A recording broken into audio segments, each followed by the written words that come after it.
अब हम लोग अगला टॉपिक पढ़ेंगे, जैन धर्म। जैन धर्म के संस्थापक एवं प्रथम तीर्थंकर ऋषभदेव थे।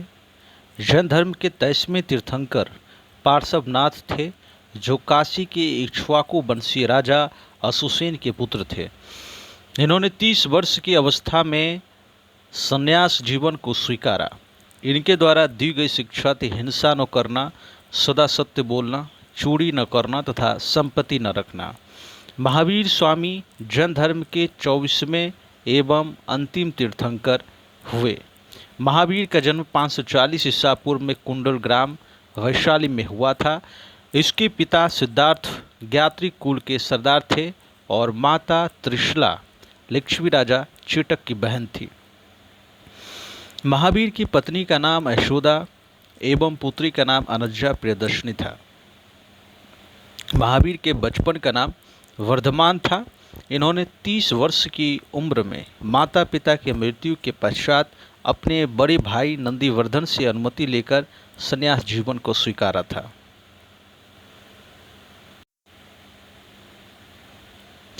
बारह वर्षों की कठिन तपस्या के बाद महावीर को जृंभिक के समीप ऋजुपल्लिका नदी के तट पर साल वृक्ष के नीचे तपस्या करते हुए संपूर्ण ज्ञान का बोध हुआ। इसी समय महावीर जीन यानी विजेता, अरहत, पूज्य और निर्ग्रंथ बंधनहीन कहलाए। महावीर ने अपने उपदेश प्राकृत यानी अर्धमगधी भाषा में दिया। महावीर के अनुयायी को मूलतः निर्ग्रंथ कहा जाता था। महावीर के प्रथम अनुयायी उनके दामाद प्रियदर्शनी के पति जामिल थे। प्रथम जैन भिक्षुनी नरेश दधिवाहन की पुत्री चंपा थी। महावीर ने अपने शिष्यों को 11 गंधर्वों में विभाजित किया। आज सुधर्मा अकेला ऐसा गंधर्व था जो महावीर की मृत्यु के बाद भी जीवित रहा और जैन धर्म का प्रथम थेरा का मुख्य उद्देशक हुआ। स्वामी महावीर की भिक्षुनी संघ की प्रधान चंदना थी, यानी महावीर स्वामी के भिक्षुनी संघ की प्रधान जो थी वो चंदना थी।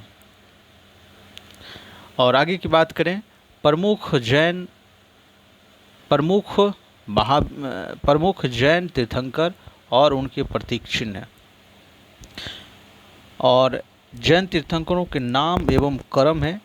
ऋषभदेव प्रथम तीर्थंकर हुए और ऋषभदेव का प्रतीक सांड था।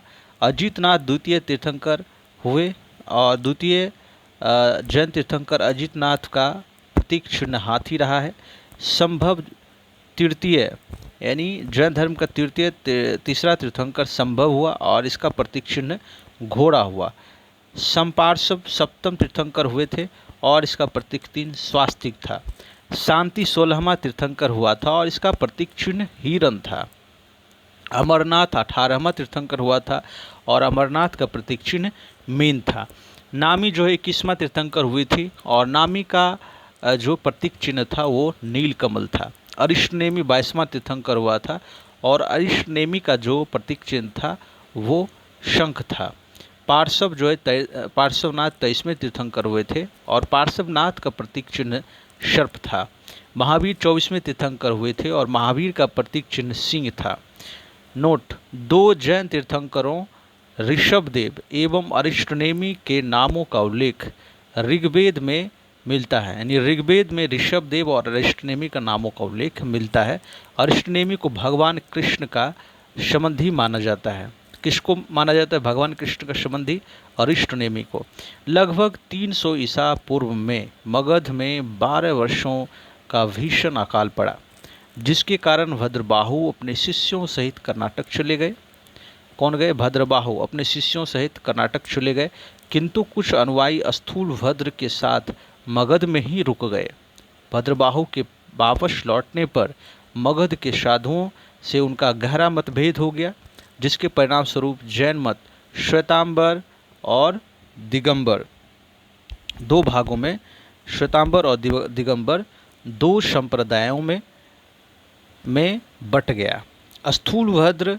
स्थूलभद्र के शिष्य श्वेतांबर कहलाए, जो कि श्वेत वस्त्र धारण करते थे, और भद्रबाहु के शिष्य दिगंबर कहलाए और ये नग्न रहने वाले थे। जैन संगीतियों की बात करें तो प्रथम जैन संगीति 300 ईसा पूर्व में हुआ था, पाटलिपुत्र में हुआ था प्रथम जैन संगीति। और प्रथम जैन संगीति की अध्यक्षता जो किया था स्थूलभद्र ने किया था। द्वितीय जैन संगीति 6ठी शताब्दी में हुआ था। द्वितीय जैन संगीति की जो हुआ था वो वल्लभी गुजरात में हुआ था। और द्वितीय जैन संगीति की अध्यक्षता क्षमा सरवर ने किया था। जैन धर्म के त्रिरत्न हैं सम्यक दर्शन, सम्यक ज्ञान और सम्यक आचरण। त्रिरत्न के अनुशीलन में निम्न 5 महाव्रतों का पालन अनिवार्य था: अहिंसा, सत्यवचन, अस्थेय, अपरिग्रह और ब्रह्मचर्य। जैन धर्म में ईश्वर की मान्यता नहीं है। जैन धर्म में ईश्वर की मान्यता नहीं है। जैन धर्म जो है कि आत्मा की मान्यता है। और महावीर जो है पुनर्जन्म और कर्मवाद में विश्वास करते थे। जैन धर्म के सप्तभंगी ज्ञान का नाम श्यादवाद और अनेकांतवाद है। किसका नाम? सप्तभंगी ज्ञान का नाम है। आगे की बात करें तो जैन धर्म ने अपने आध्यात्मिक विचारों को कहाँ से लिया? सांख्य दर्शन से लिया है। जैन धर्म ने अपने आध्यात्मिक जो विचार है उसको सांख्य दर्शन से ग्रहण किया है। जैन धर्म मानने वाले कुछ राजा थे: उदयन, बंदर राजा, चंद्रगुप्त मौर्य, कलिंग राजा खारवेल, राष्ट्रकूट राजा अमोघवर्ष, चंदेल शासक।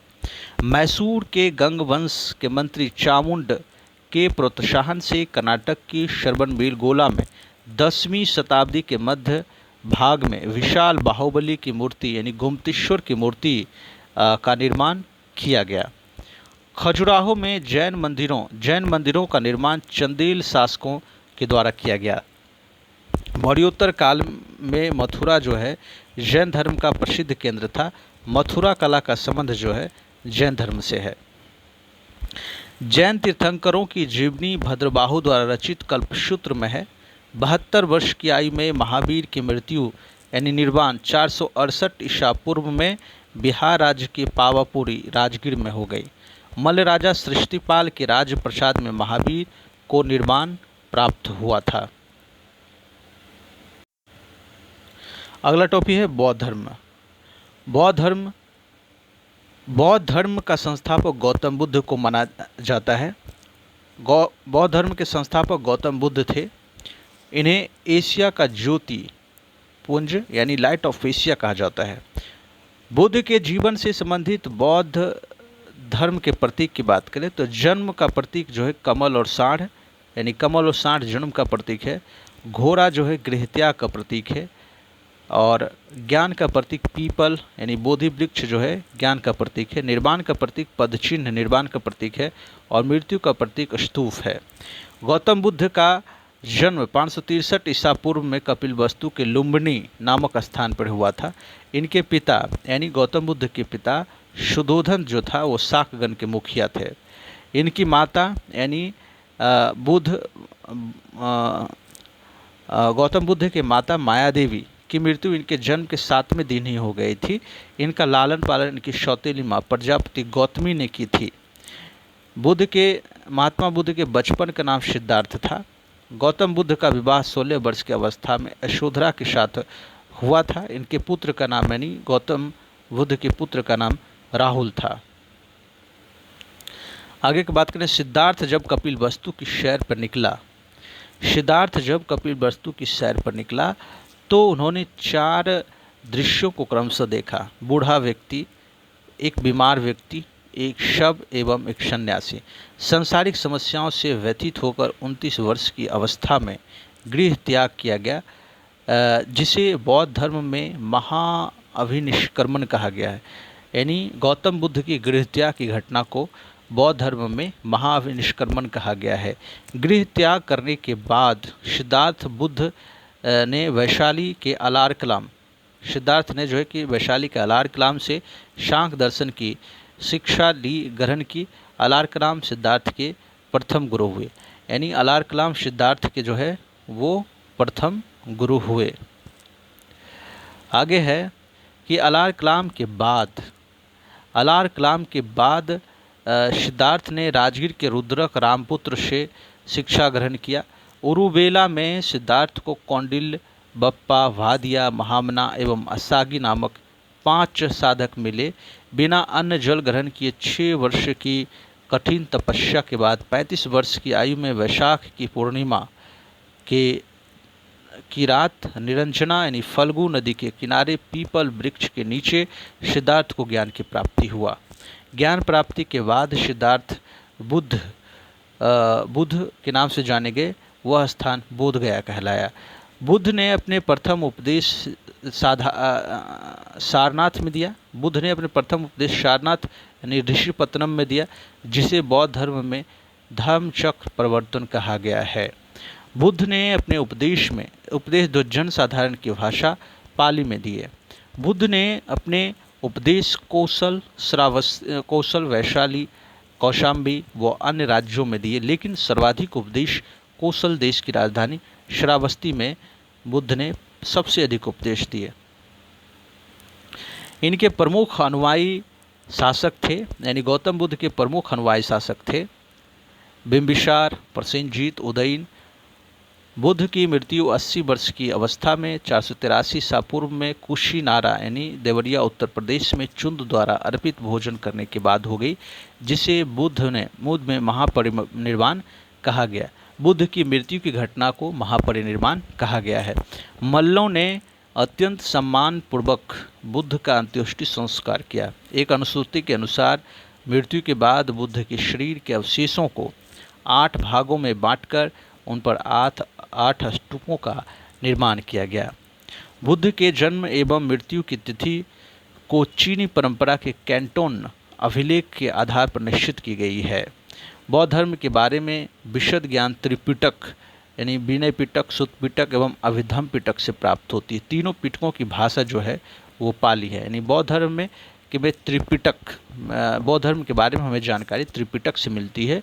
और त्रिपिटक यानी 3 पिटक, पहला पिटक विनय पिटक, सूत्र पिटक और अभिधम्म पिटक, तीनों पिटकों की भाषा क्या है? पाली है। बौद्ध धर्म मूलतः अनिश्वरवाद है, यानी ईश्वर की मान्यता नहीं है। ईश्वर की मान्यता नहीं, इसमें आत्मा की परिकल्पना भी नहीं है। यानी ईश्वर की मान्यता नहीं है और आत्मा की मान्यता भी नहीं है। बौद्ध धर्म में पुनर्जन्म की मान्यता है। बौद्ध धर्म में पुनर्जन्म की मान्यता है। तृष्णा को क्षीण हो जाने की अवस्था को ही बुद्ध ने निर्वाण कहा है। विश्व दुखों से भरा है का सिद्धांत बुद्ध ने उपनिषद से लिया।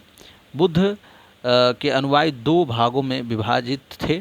भिक्षुक बौद्ध धर्म के प्रचार के लिए जिन्होंने संन्यास ग्रहण किया वो भिक्षुक कहलाए।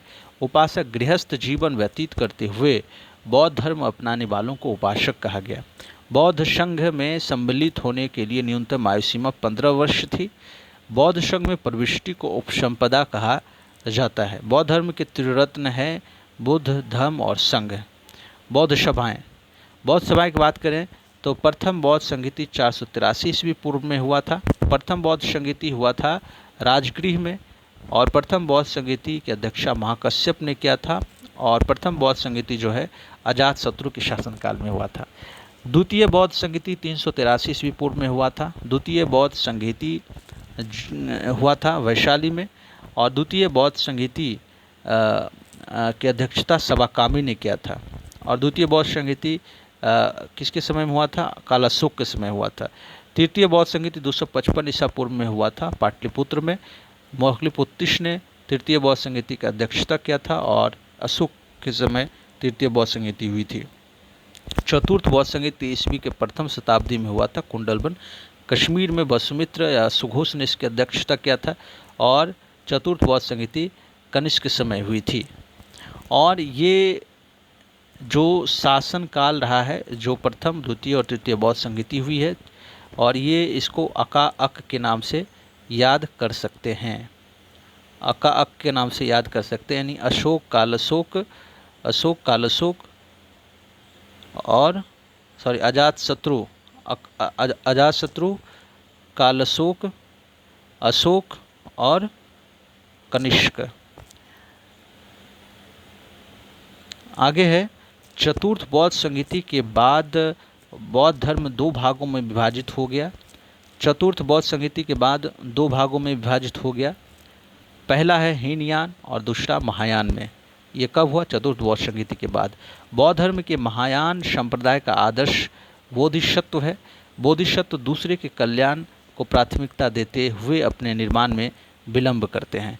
हीनयान का आदर्श अरहत पद को प्राप्त करना है। जो व्यक्ति अपनी साधना से निर्माण की प्राप्ति करते हैं उन्हें अरहत कहा जाता है। धार्मिक जुलूस का प्रारंभ पहले बौद्ध धर्म के द्वारा प्रारंभ किया गया। बौद्धों का सबसे पवित्र त्यौहार वैशाख की पूर्णिमा है, जिसे बुद्ध पूर्णिमा के नाम से जाना जाता है। इसका महत्व तो इसलिए है क्योंकि बुद्ध पूर्णिमा के ही दिन बुद्ध का जन्म हुआ, ज्ञान की प्राप्ति हुई और महापरिनिर्वाण भी ये बुद्ध पूर्णिमा के दिन हुई।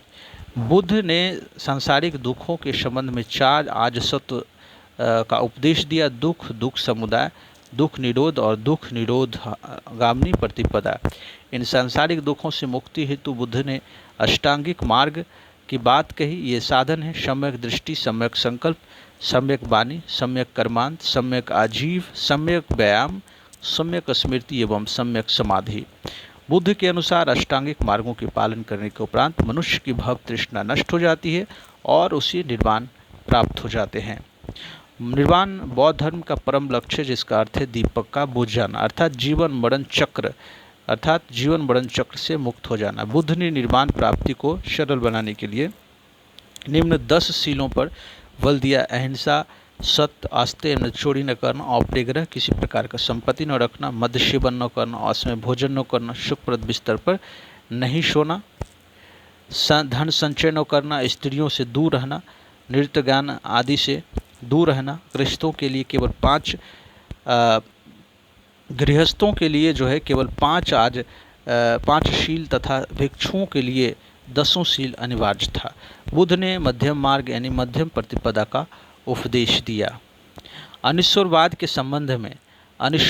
संबंध में बौद्ध धर्म और जैन धर्म में समानता है, यानी अनिश्वरवाद यानी ईश्वर नहीं है, इसमें बौद्ध धर्म और जैन धर्म दोनों सहमत हैं।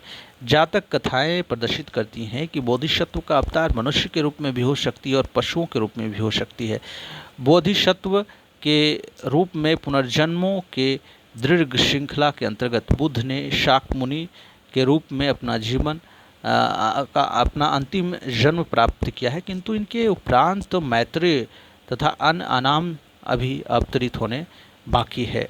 सर्वाधिक बुद्ध मूर्तियां का निर्माण गांधार शैली के अंतर्गत किया गया है। लेकिन बुद्ध की जो प्रथम मूर्ति है संभवतः मथुरा कला के अंतर्गत बनी थी। तिब्बत, भूटान एवं पड़ोसी देशों में बौद्ध धर्म का प्रचार पदशंभव यानी गुरु निरपाक्ष ने किया। इनका संबंध बौद्ध धर्म के वज्रायन शाखा से था।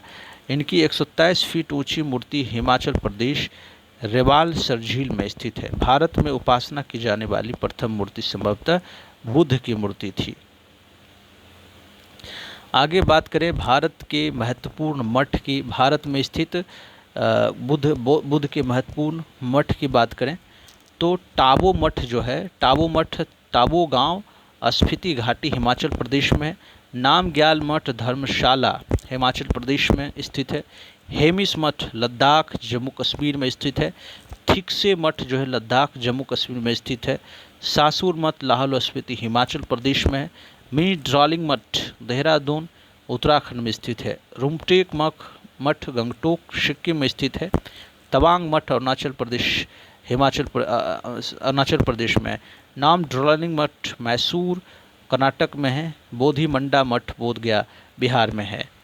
यानी फिर रिविजन करते हैं। टाबो मठ ताबो गांव स्फीति घाटी हिमाचल प्रदेश में है। नामग्याल मठ धर्मशाला हिमाचल प्रदेश में है। हेमिस मठ लद्दाख जम्मू कश्मीर में है। थिकसे मठ लद्दाख जम्मू कश्मीर में है। सासुर मठ लाहौल स्पीति हिमाचल प्रदेश में है। मिडड्रालिंग मठ देहरादून उत्तराखंड में है। रुमटेक मठ गंगटोक सिक्किम में। तवांग मठ अरुणाचल प्रदेश में। नामड्रोलिंग मठ मैसूर कर्नाटक में है। बोधिमंडा मठ जो है बोधगया बिहार में स्थित है।